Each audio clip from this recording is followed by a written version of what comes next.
On August 13, 2017, a weekend getaway at the MCM Elegante Hotel in Beaumont turned into a mechanical nightmare.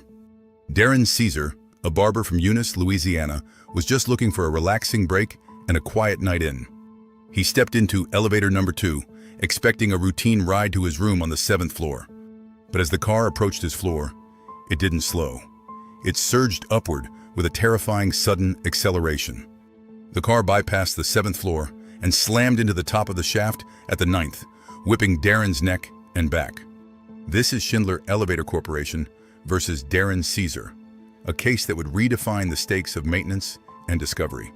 Ceasar sued for negligence, invoking the doctrine of res ipsa loquitur, arguing that elevators don't just fly into ceilings without someone failing their duty.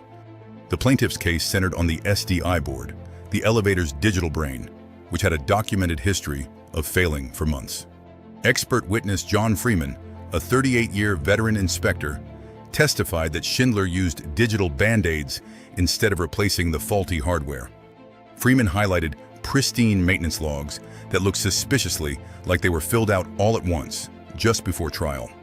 Critically, a Schindler mechanic deleted the car's electronic fault codes after the incident, destroying the only objective data of the surge. Schindler fought back, arguing no specific breach was proven and that Darren's injuries were actually pre-existing from 2013.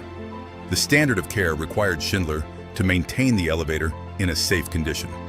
Ignoring repetitive overspeed errors fell far below that mark.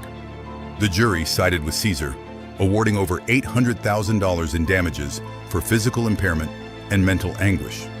On appeal, the court affirmed the verdict, ruling that the destruction of evidence justified the heavy sanctions against Schindler.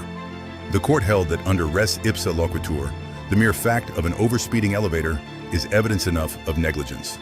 For practitioners, this case is a warning. If your client controls the data and it disappears, the jury will assume the worst. In premises liability, the absence of data isn't a lack of proof.